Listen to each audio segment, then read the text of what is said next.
के अंदर, और वहाँ पे भी बड़ा अच्छा काम करते थे, तो वहाँ पे भी मेरा जाने का मौका मिलता था। आपकी बात के ऊपर मुनीश जी थोड़ी देर के अंदर आएंगे। पंडित मुनीश कुमार सांडिल्य जी, जो आपने बात की उस पर थोड़ी देर में आएंगे। मैं आज इस कानून का उद्देश्य क्या है, कानून क्यों बना, मीनाक्षी जी कह रही थी ये एक दुर्भाग्य की बात है कि कानून बना। सचमुच दुर्भाग्य की बात है। यदि सही समय पे काम होता तो ना कानून बनाने की आवश्यकता थी, ना कोई आयोग बनाने की आवश्यकता थी, परंतु लोगों के काम समय पे नहीं हो रहे थे, इसीलिए सही कहा इन्होंने कि मध्य प्रदेश के अंदर कानून बना। इसकी बड़ी पुरानी हिस्ट्री है। क्यों हुआ, जब अन्ना हजारे की मूवमेंट चली थी उस समय सेंटर के अंदर एक कानून बना था, जो कि ज़्यादा नेट के ऊपर अवेलेबल नहीं होगा, मेहनत करने के ऊपर मिलेगी ये चीज़ आपको। एक मिनट मुनीश जी, पता है मुझे, मैंने भी थोड़े बहुत, आपके मध्य प्रदेश के अंदर कानून बना है, परंतु मध्य प्रदेश के अंदर कोई आयोग नहीं है, आपको पता है ये चीज? हाँ, इसीलिए मैं बता रहा हूँ आपको, मैं इसीलिए बता रहा हूँ आपको कि मध्य प्रदेश के अंदर जिस प्रकार से अफसरों को काम करने के लिए कहा जाता है, यूएचबीवीएन ये करेगी, डीएचबीवीएन ये करेगी, ये करेंगे, परंतु काम आपने देख लिया कोई कर रहा है कोई नहीं कर रहा है।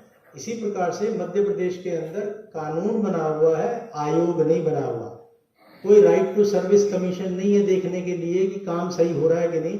एक सर्विंग ऑफिसर को इसका चार्ज दिया जाता है, चीफ कमिश्नर का, जो सर्विंग ऑफिसर है, और वो बदलते रहते हैं।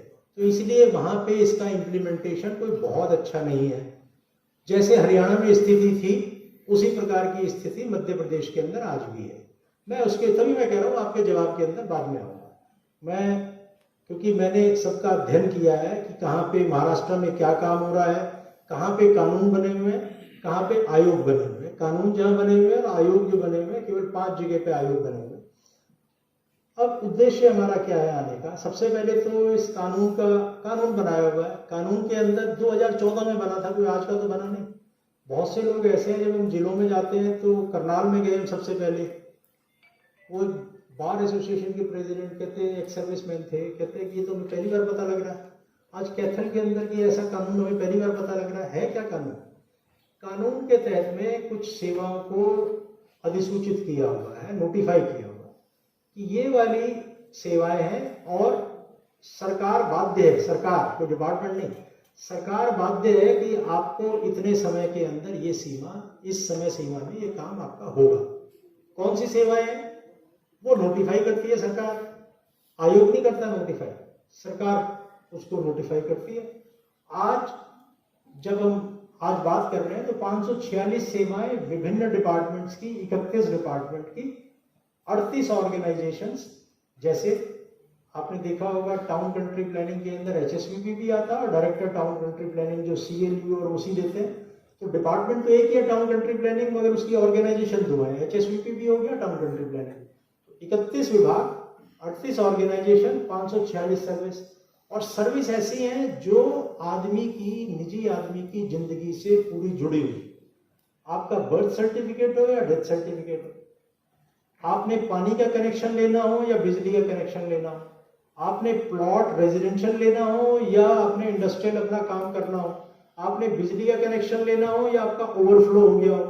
और अब तो हम नोटिफाई जल्दी कराने जा रहे हैं, आपका पार्क का मेंटेनेंस यदि ठीक नहीं है तो वो पार्क का मेंटेनेंस भी इसके अंदर आ जाएगा।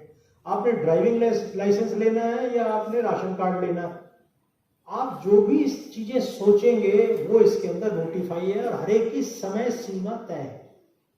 आपकी बिजली चलेगी शहरी क्षेत्र में 4 घंटे में ठीक होनी चाहिए, यदि आपकी शहरी क्षेत्र, ग्रामीण क्षेत्र में चलेगी तो 8 घंटे में ठीक होनी चाहिए। पीछे से पोल गिर गया इसके कारण बिजली चली गई तो उसको 24 घंटे के अंदर आपका पोल जो है बदला जाना चाहिए। इस प्रकार से हर चीज की, आपके यहाँ पे सॉलिड वेस्ट पड़ा हुआ है और आपने स्वच्छ हरियाणा पे या किसी तरह से कॉर्पोरेशन में आपने, या काउंसिल में, कमेटी में, कोई भी चीज हो, चाहे गुला चीका की छोटी सी हो तो कैथल चलेगी, यहाँ पे आपकी पीपली की हो या कुंडरी के अंदर हो, आपके यदि आपका बताया कि कूड़े का ढेर लगा हुआ है तो वो 2 दिन के अंदर साफ हो जाना चाहिए। नहीं तो क्या होगा? नहीं तो इस कानून में 2014 से लिखा हुआ है, आप इसकी अपील करेंगे पहले आदमी के पास में। चीफ सैनिटरी इंस्पेक्टर की जिम्मेदारी है उस कूड़ा उठाने की, अंग्रेजी में और वो टेक्निकल भाषा में उसको डेजिग्नेटेड ऑफिसर कहते हैं। हम कहते हैं जिम्मेदार अफसर कौन है। समय सीमा 2 दिन, उसकी अपील 30 दिन के अंदर, अपील जब भी वो करे 30 दिन में अपील कर सकता है। उस अपील को डिसाइड करने के अंदर 30 दिन का समय लगेगा, फिर 30 दिन, उसके बाद में भी काम ना हो तो फिर वो जो है आयोग में अपील में आएगा। आदमी सोचता है क्या झगड़े में पड़ना, मेरी यदि प्रॉपर्टी यदि खो गई है और एसएचओ साहब ने नहीं किया, कुछ भी नहीं किया, तो मैं कहाँ अपील डीएसपी के पास और उसके बाद एसपी के पास, फिर आयोग के पास जाऊंगा।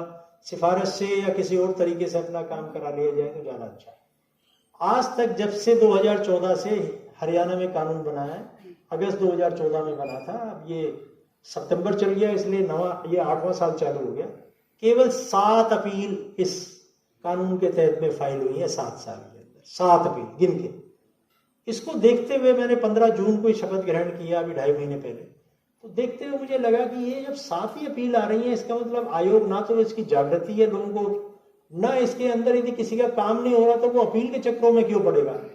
तब इसकी परिकल्पना की गई कि हम क्यों ना स्वतः अपील का एक सिस्टम लाया जाए, ऑटो अपील। ऑटो अपील क्या है, आपने 2 दिन में कूड़ा नहीं उठाया तो अपने आप अभी अपील करने में उसको बेचारे को ये नहीं पता कि अपील, ये तो पढ़े लिखे आदमी है, उन्होंने लिख दी कि कागज पे लिखे जाएगा, फॉर्म भरेंगे, उसके ऊपर फीस लगाएंगे, कोर्ट फीस की स्टैंप लगाएंगे, कैसे अपील फाइल करेंगे। कोई सिस्टम के अंदर कहीं नहीं लिखा था, कानून में ना एक्ट में लिखा ना रूल के अंदर लिखा हुआ।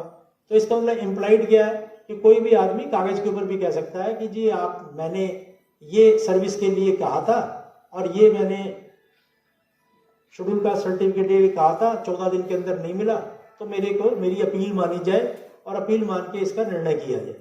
आपका आपने करेक्टर सर्टिफिकेट एसएचओ साहब के या एसपी साहब के यहाँ अप्लाई किया, नहीं मिला तो इसकी मैं अपील यहाँ करता हूँ, इसको बता। तो अब जो है इस सिस्टम में क्या कर दिया, परसों ही किया, परसों आपको दिखाई फोटो, माननीय मुख्यमंत्री जी से लॉन्च कराया।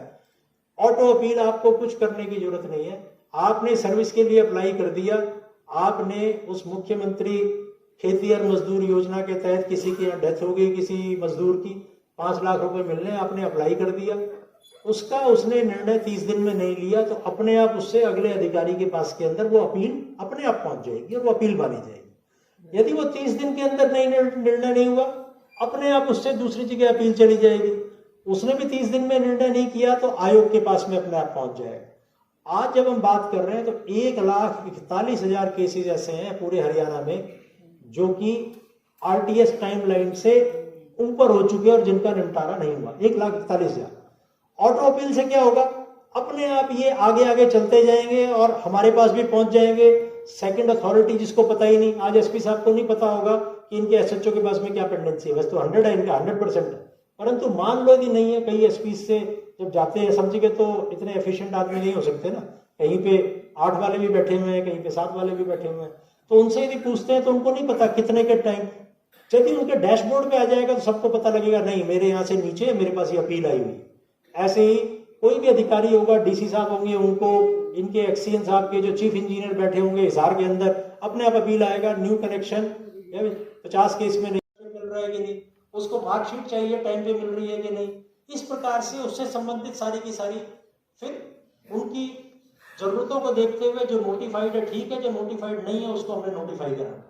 इस प्रकार से जनरल कैटेगरी, बाकी और कौन सी चीज बची, जैसे शिकायतें आ रही है कि यूआईडी देने के अंदर जो है डिपार्टमेंट तंग कर रहा है। आज की डेट के अंदर यूएलपी की यूआईडी देना जो है वो नोटिफाइड सर्विस नहीं है, तो उसको हमने आइडेंटिफाई किया।